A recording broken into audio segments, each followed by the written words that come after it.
The winter my uncle handed me a sealed envelope in the parking lot of Lions Gate Hospital. The hallway still smelled like floor cleaner and someone else's grief, and he told me not to open it until I had something of my own. Something no one could reach. I was 18. I thought he was being dramatic. My mother had spent 32 years building Hargrove Event Design into one of the most sought-after wedding and corporate planning firms in Vancouver. Not the kind of business that runs ads on community boards, the kind that gets called when a tech company needs to host 400 people at the convention center, and the CEO's name is in the paper. She started it from a folding table in our basement in East Van, with a cordless phone and a laminated portfolio she put together at Staples. By the time I was in high school, Hargrove Event Design had 12 full-time staff, a roster of preferred vendors that read like a who's who of the Lower Mainland catering and floral industry, and a reputation my mother wore the same way she wore her blazers: pressed, immovable, non-negotiable. My older brother, Owen, was the plan. He understood the business the way our mother did, as a system. Margins, vendor contracts, seasonal forecasting. He started working summers at 16, and by 24, he was essentially her operations partner. He spoke her language fluently. I never did. What I did instead was shoot photographs. Not the kind of photography my mother understood or valued. Not weddings, not product shots, not the clean editorial work her vendors occasionally commissioned. I was obsessed with documentary portrait work. Specifically, I became fixated on photographing the industrial edges of the Lower Mainland, the cannery workers in Steffiston, the mechanics' yards in Burnaby, the night shift workers at the Port of Vancouver loading grain in the dark. I started at 15 with a used Canon film camera I bought at a shop on West 4th for $80. I shot 3 rolls a week and developed them at school in the darkroom after hours. My photography teacher, Mr. Parents, Sandhu, told me at the end of grade 10 that I had instincts he rarely saw in students twice my age. I printed that comment in small letters on a piece of masking tape and stuck it to the inside of my camera bag. My mother's opinion was different. She acknowledged my photography the way she acknowledged the weather. Briefly, and only when it interrupted something she was trying to plan. When I was 16, I was shortlisted for a Provincial Youth Arts Award for a series of portraits I'd taken of 3 generations of a Vietnamese fishing family in Richmond. My uncle drove me to the ceremony. My mother sent a text that said "proud of you" 2 days later, with a period at the end that made it feel like a memo. The conversation that changed everything happened on a Thursday evening in March, 6 weeks before my 19th birthday. I had applied to the documentary photography and photojournalism program at OCAD University in Toronto, full tuition entrance scholarship. The application had required a 20-image portfolio, a 1,500-word artist statement, and 2 reference letters. Mr. Sandhu had written one. A photojournalist whose work I'd admired for years, who I'd cold emailed with my portfolio on something close to a dare, wrote the other. He called my eye for compression, his exact phrase, rare and genuinely earned. I put the acceptance letter on the kitchen island. Around it, I arranged 12 prints from my most recent series. Dock workers at the Sawasan terminal shot at 5 a.m. over 4 consecutive Saturdays, the light coming off the water in a way I still think about. Each print was mounted cleanly on cardstock. I'd spent an afternoon on it. My mother came home from a site walkthrough, set down her bag, and looked at the spread on the counter. She picked up the letter. She read it. She set it down and poured herself a glass of Sauvignon Blanc, which in our house was not a celebratory gesture. It was a preparation. She told me the scholarship was impressive. She told me Toronto was far. Then she told me that Hargrove Event Design was entering its expansion phase, a second office in Kelowna, a new contracts manager position that needed someone she could trust, and that Owen couldn't carry both the Vancouver operation and the growth simultaneously. She told me my future was already here, that she'd built it, that walking away from it for what she called a freelance gamble was something she wouldn't be able to support, not financially, and not otherwise. I told her I wasn't asking her to support it. The scholarship covered tuition. I had savings. She picked up 2 of my prints. the ones I was proudest of. The lead photograph from the Swanson series, a worker in an orange vest watching a container ship move through the fog, and a portrait of an 80-year-old woman named Mrs. Pott, Tran, who had let me photograph her hands for an hour one Sunday afternoon. My mother walked to the recycling bin under the kitchen window and placed both prints inside it, not roughly, with the same efficiency she used when she cleared a table after a contract meeting. She told me photography was a saturated market, that everyone with a phone thought they were a photographer, that there was no sustainable income in documentary work, and that I was romanticizing a career path that would leave me renting a room in someone's basement at 35. Then she went back to her laptop and didn't look at me again. I went upstairs. I sat on my bed for a long time. Then I pulled out the sealed envelope my uncle had given me 8 months earlier in that hospital parking lot, the one he made me promise to keep closed until I had something of my own. My uncle is my mother's younger brother. He'd spent his 20s as a photojournalist himself, working mostly for wire services before a knee injury in a conflict zone in his mid-30s redirected him into documentary filmmaking. He and my mother had not been close for years. The distance was not dramatic. It was simply the accumulated weight of two people who had chosen entirely opposite ways of measuring a life. The note inside the envelope was 2 sentences. TD account 8847221. The PIN is the year Nana came to Canada. I see what you're building, Waverly. Don't let anyone else name it. I didn't sleep that night. In the morning, I called the TD branch on Robson Street and gave them the year my grandmother emigrated from Hong Kong, 1971. My uncle had been depositing into that account for 9 years. He never mentioned it. Not at Christmas, not on the phone calls where he asked about my photography and actually listened when I answered. The balance was $11,400. I sat in my car outside the bank for 25 minutes before I could pull out of the parking spot. I did not touch that money for comfort. I did not use it for rent or groceries or anything that would have made the next 2 years easier. Because I understood, without quite being able to articulate it yet, that it was not spending money. It was evidence. It was someone else's vote cast in advance, before I'd done anything yet to deserve it. I flew to Toronto in September. I moved into student residence at OCAD, and I treated the program the same way I treated the darkroom after school, like it was the only place things made sense.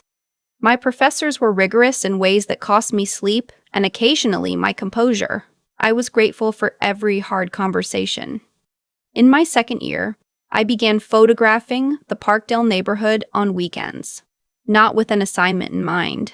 Just because the light was particular there and the faces were willing, once you showed up enough times that you stopped being a stranger. I filled 3 notebooks with contact sheets and margin notes.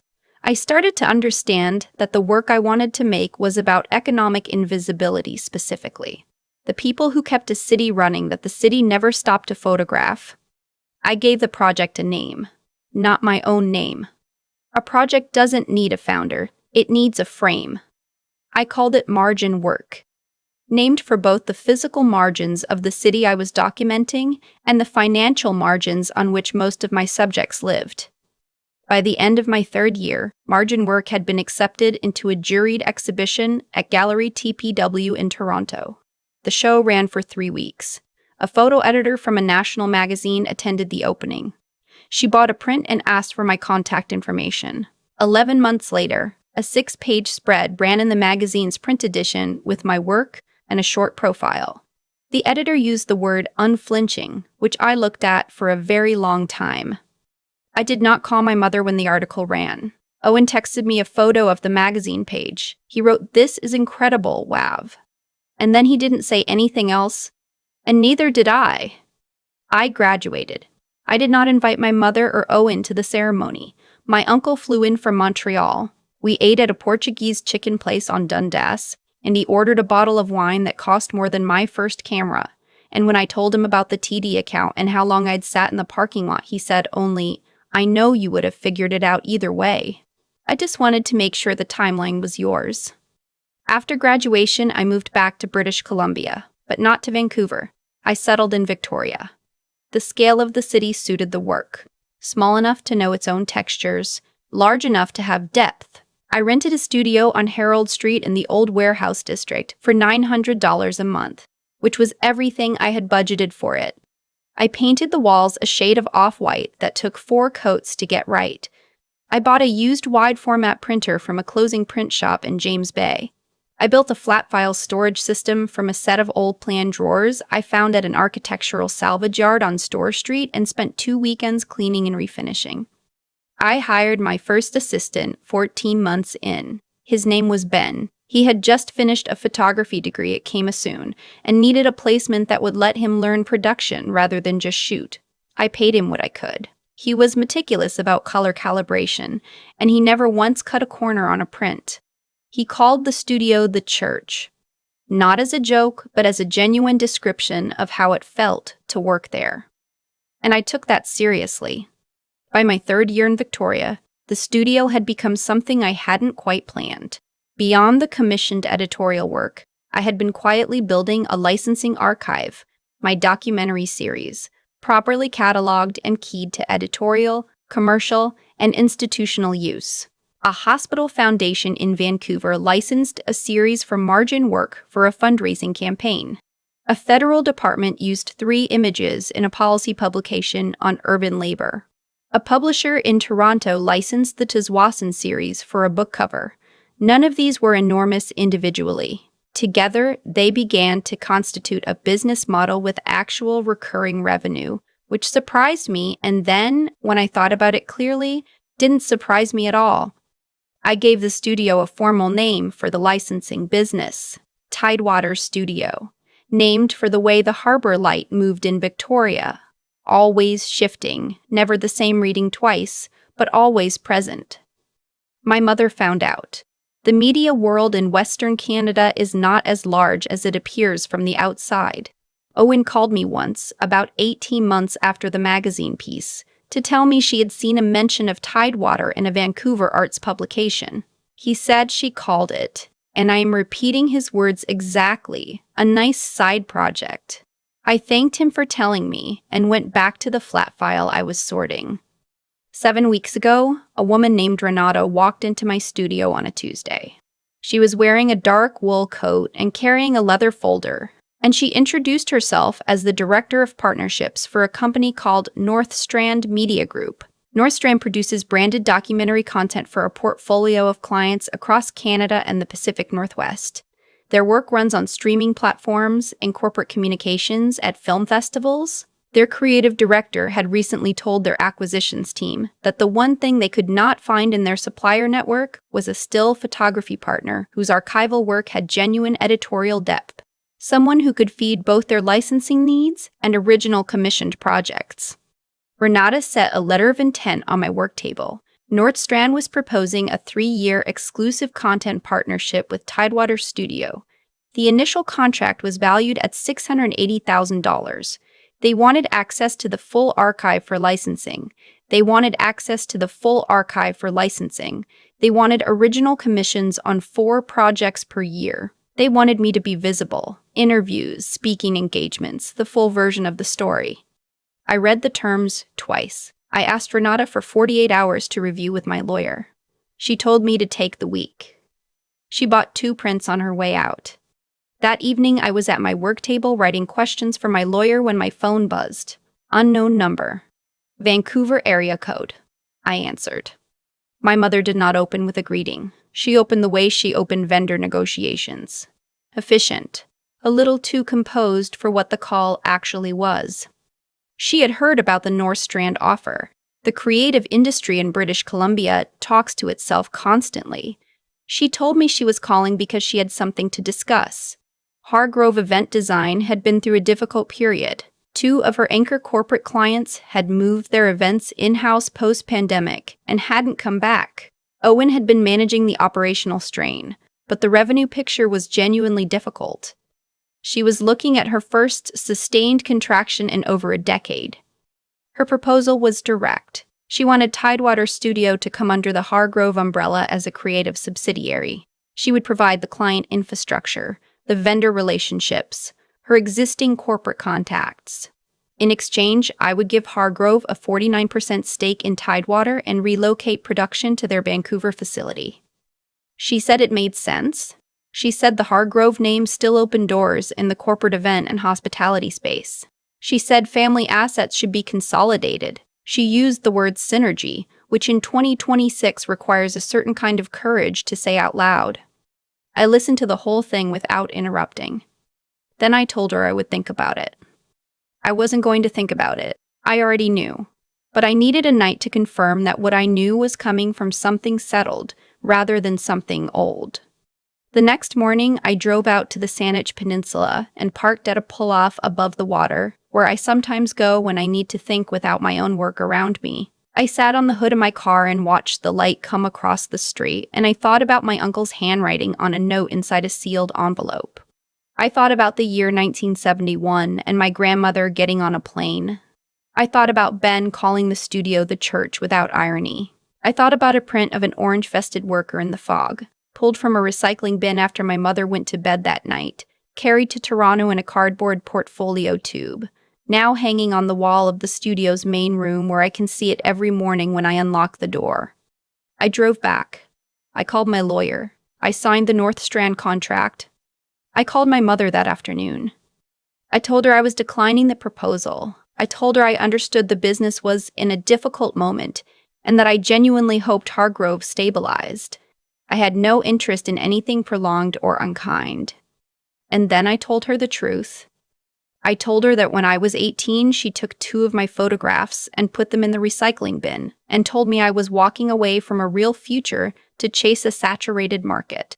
I understood now that she believed she was protecting me, that her version of love had always been structured around outcomes she could control and verify. I didn't doubt that she thought she was right. But the path was mine. The difficulty of it was the point, not a problem to be solved. The work I made in rented studios and on early morning Saturdays at a grain terminal and in a Parkdale neighborhood where I showed up until I stopped being a stranger. That work was not a romantic gamble. It was the foundation of something that now carried my uncle's quiet faith, and Ben's precise eye, and the accumulated labor of 9 years of showing up when it was hard and continuing when it didn't yet make sense. I told her I had no use for the Hargrove name in that context. I had already built my own. The line was quiet for a moment. My mother said carefully that she had looked at the North Strand letter of intent when she heard about it. She said the archive scope was impressive. I said thank you. She said she had always known I was stubborn. I said I learned from the best. I wasn't being cruel. It was simply the only honest thing left to say. The North Strand partnership launched 6 weeks later. The first commission was a documentary project on BC's commercial fishing industry, the kind of work I had been circling toward since I was 15 years old, with a film camera and 3 rolls a week. I brought Ben on as the production coordinator. I hired 2 additional photographers. I expanded into a second room in the Herald Street building to handle the archive volume. On the work table, next to my current contact sheets in a loop I've had since culinary school. Since photography school, I've had it since I was 20, sits a small manila envelope. Inside it is the note my uncle wrote in that hospital parking lot on a January afternoon when I was 18 and thought he was being dramatic. I still think he was a little dramatic. He was also completely right. He taught me the thing that people who love you correctly teach you. Not by telling you what to do, but by believing in the outcome before you've done anything to justify the belief. By funding the timeline quietly and letting you think it was yours, which it was. It just had a little invisible infrastructure underneath it that you didn't know about until you needed it.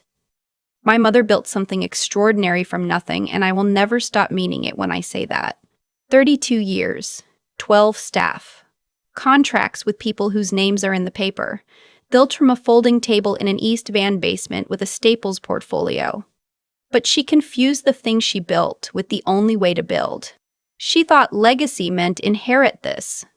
She couldn't see that the lesson she had actually lived, work hard, trust the process, build something no one can take from you, was the same lesson I was trying to follow. She just didn't recognize it because I was following it in a direction she hadn't planned.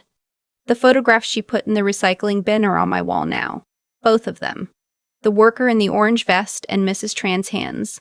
They were the beginning of everything, and they're still the first thing I see every morning when I open the studio. If someone has told you that your work is a saturated market, that anyone can do what you do, that you're walking away from a real future, I want you to hear this clearly, because someone once left it in a sealed envelope for me, and I think it bears repeating out loud. Build something real. Make sure the timeline is yours. The archive keeps growing. I still think about the recycling bin sometimes, not with anger. That part faded a long time ago. More like the way you think about a door that closed and turned out to be the exact right thing. Even though walking through it cost you something you didn't fully understand, you were paying at the time. My mother is not a cruel person. I want to say that clearly, because it would be easier to tell this story as a simple story about a villain, and it isn't. She built something real from nothing, in a city that doesn't hand anything to anyone, over 32 years, with the kind of discipline that deserves genuine respect. What she got wrong wasn't the effort. It was the assumption that her map was the only map, that because she had found one true path through, any other direction was a detour at best and a disaster at waiting. What I've come to understand is that the outcomes in a life tend to follow the choices pretty honestly, not immediately. Not in ways that are always visible from the outside. But the through line is usually there if you're willing to look at it. My uncle made a choice to believe in something before there was any evidence it deserved belief, and he funded that belief quietly for 9 years without asking for credit or leverage. That choice created a timeline that was genuinely mine. The studio on Harold Street, the North Strand contract, the flat file drawers I refinished by hand on 2 consecutive weekends. None of it would exist in the same form without the foundation he built in the background. What you give without expectation tends to come back in forms you didn't predict, but probably earned. My mother made a different choice. She looked at a 20-image portfolio and a scholarship letter and a set of prints she didn't have the language to value, and she chose the recycling bin. That choice didn't destroy me.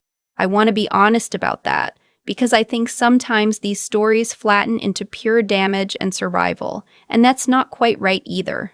I survived it partly because of my uncle, and partly because I had already developed the habit of showing up in the cold at 5 a.m. to photograph grain terminal workers in the fog, which is its own kind of training for difficulty. But her choice did cost her something. It cost her 9 years of a relationship she might have had with the version of me that was actually building, instead of the version she'd decided I would become. What I kept coming back to, sitting on the hood of my car above the strait the morning after she called about the 49%, was something that has nothing to do with money or contracts. It was the understanding that integrity in the long run isn't really about grand gestures. It's about whether you do the honest thing when it's inconvenient. Ben showing up and never cutting corners on a single color calibration, that's integrity. My uncle funding a timeline and asking for nothing, that's integrity. Me walking out of an East Band kitchen with one bag and getting on a bus, rather than stay in a life that wasn't mine, that was also integrity. Even though it didn't feel like a virtue at the time, it felt like leaving. The intelligence in this story, if there is any, wasn't strategic. I wasn't playing a long game. I was just trying to understand what I was looking at well enough to photograph it honestly, and that habit of careful attention turned out to apply to business decisions and boundary setting and contract negotiations in ways I didn't plan. Clarity about the thing in front of you is useful in almost every context. I learned that in a darkroom at 16, and I'm still learning it now. And the persistence. I used to think that was the hard part. The early mornings, the underfunded years, the graduation dinner I ate alone at a Portuguese restaurant before my uncle flew in. It wasn't easy. But it also wasn't as hard as it would have been if I'd been doing something I didn't mean. The work held me up through the difficult parts because the work was the point. That's the part I'd want anyone to carry away from this, if they're carrying anything. Persistence is easier when the direction is true. Find the direction first. The rest tends to follow. The prints are still on the wall. Both of them.